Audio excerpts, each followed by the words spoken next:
Hey Alex, I'm gonna go through some of these problems, mostly the even ones, so you can still try some of the odds. I mean, I'm gonna do a couple odd ones, especially some of the little trickier.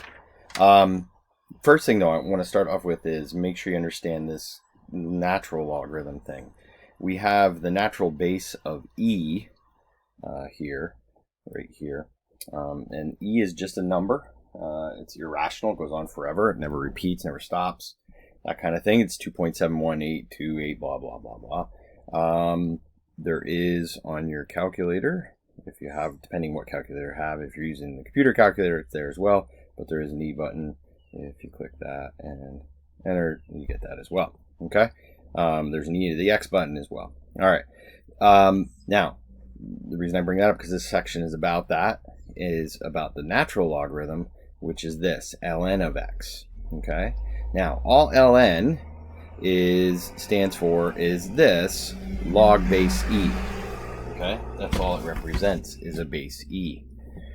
But we use ln as a kind of shortcut because we use it a lot for things in calculus and advanced topics. So that's why we use the ln. You just need to remember what it means is base e.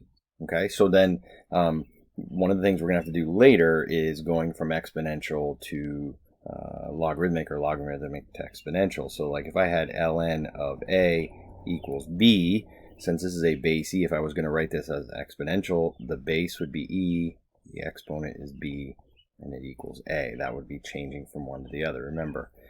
So here's your base of e, and then this is your exponent over there. Okay? All right, so first couple problems don't really deal with that.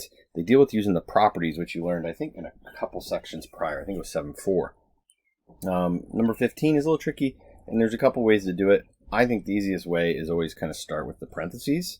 And since you have two logarithms with the same base separated by a plus, we can bring them together as one logarithm where you multiply the two. That's the properties I think I shared in that previous document, and then the properties that you learned in a previous section. Okay, now this 1/3 is still there out in front, and then we'll leave this alone for now, the 4 in front of the ln of z. Now, the other property is this: anytime you have a number in front of a logarithm, or what we call a coefficient, it gets moved up as an exponent. So like this one is easy.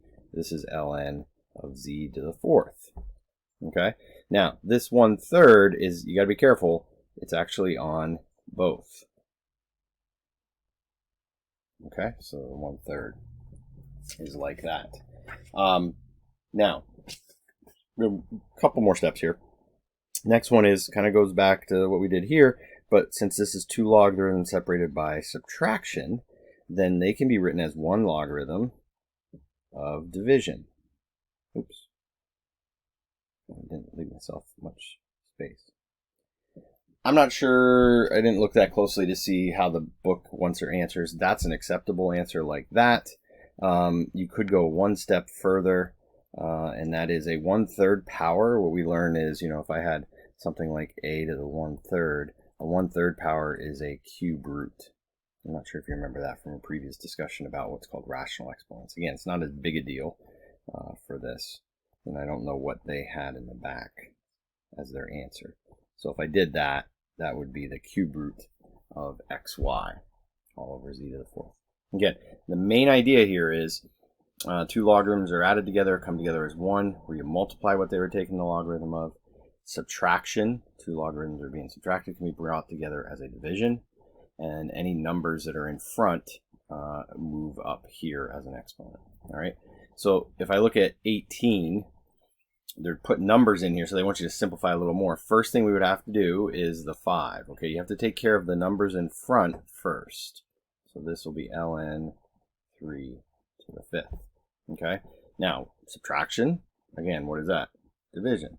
So it comes together as 3 over 3 to the 5th. Now, back of the book is going to want you to simplify this a little bit. There's a couple different ways we could do this. This is 3 over 243. And then that would give me ln of 1 over 81. Okay, so an answer, it looks like that. All right. We could actually type that in and get a decimal, but that's not what they want. They just want you to simplify.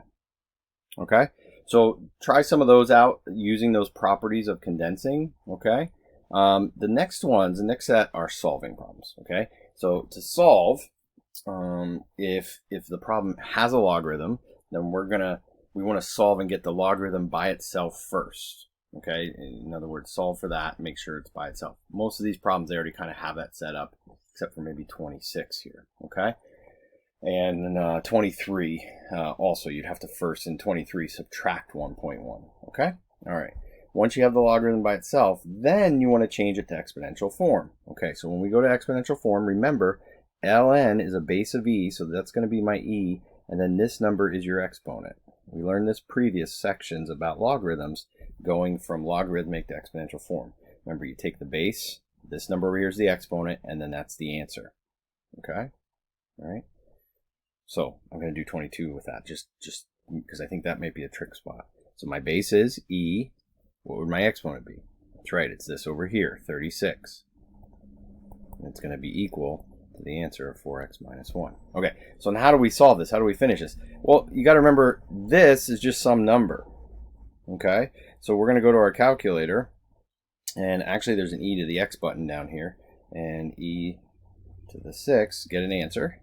Okay, so what do we got there? 403.428.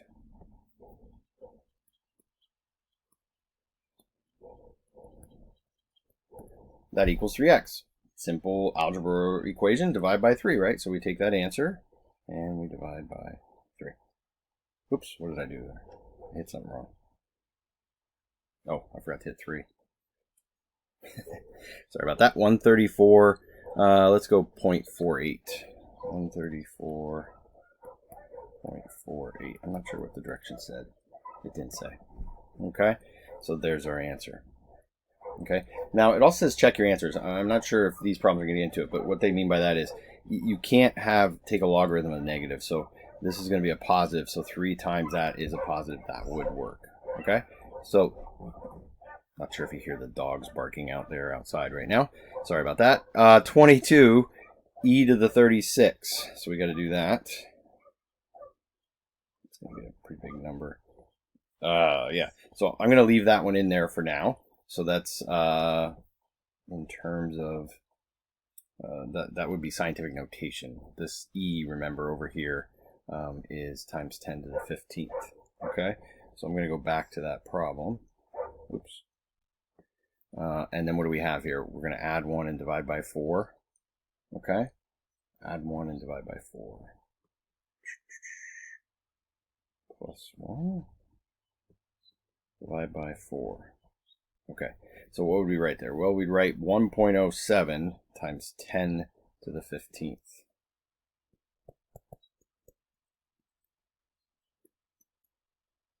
Oops.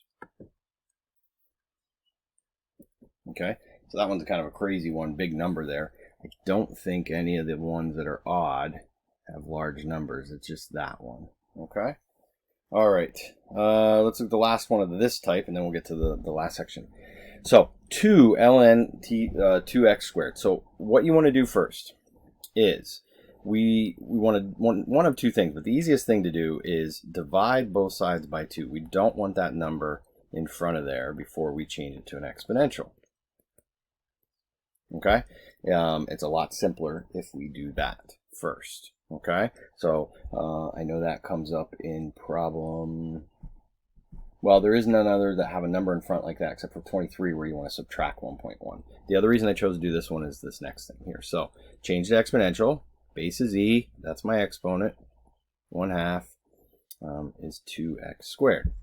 Okay. Now something else we could do here a little bit. We could kind of leave this alone to do some solving, and I could say e to the 1/2 divided by 2 is x squared, and then to get my final answer, I'm going to take the square root. So I'm going to do square root of e to the 1/2 divided by 2. Okay, so I could type that all in one shot if I wanted to, like that. Okay, let's see.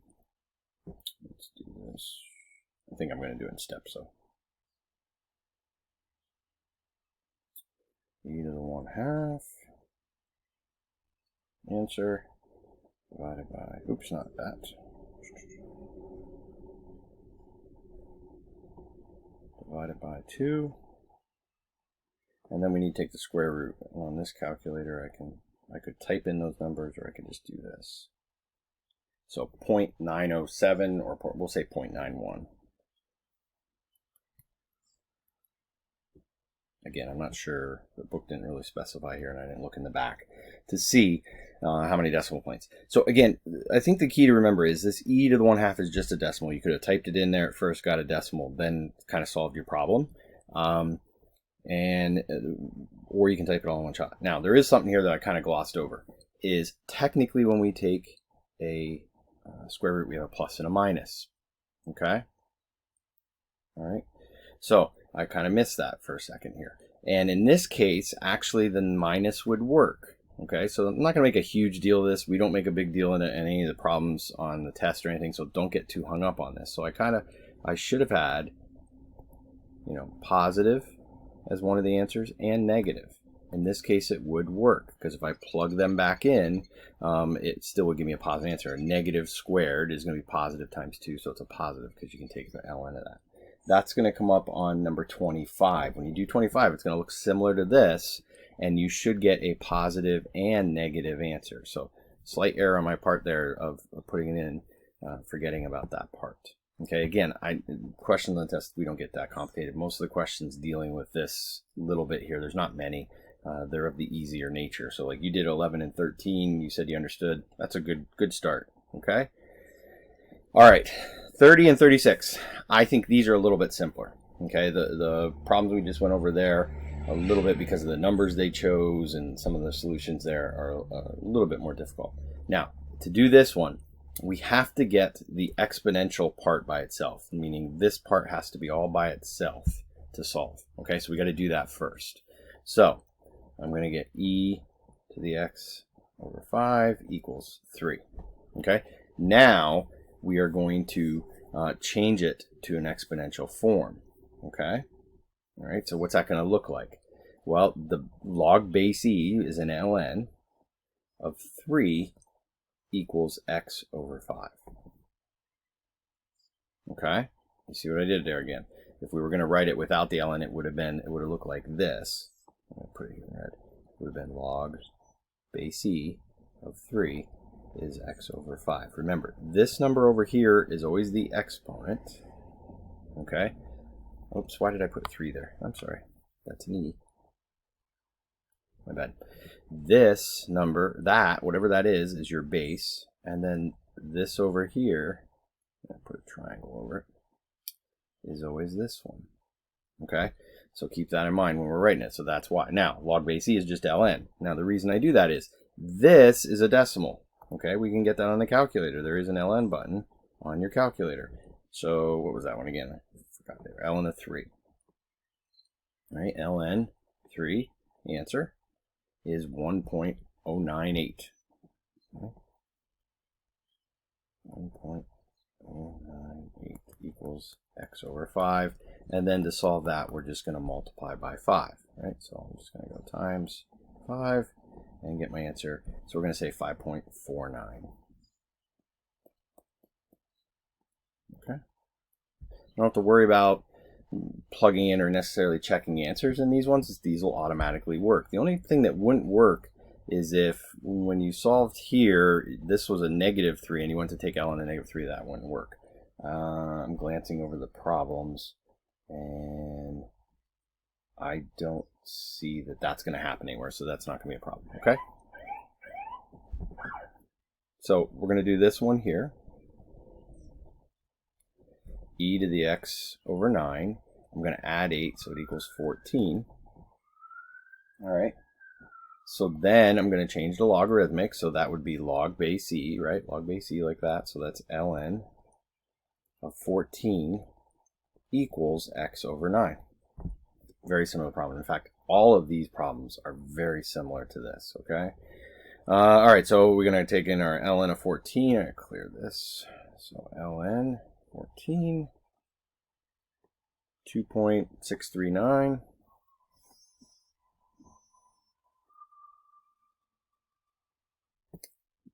Sorry, Alex, I paused there in the video. I had an important phone call I had to take. Sorry about that. We're almost done with this problem anyway. So ln of 14, we're going to type, we got 2.639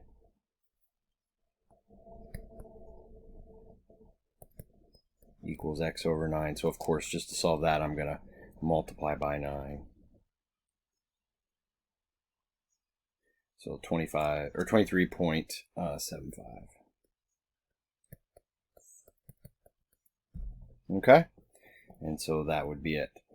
All right, so see if that helps. Let me know. If not, we'll try something else. Okay. All right. Take care.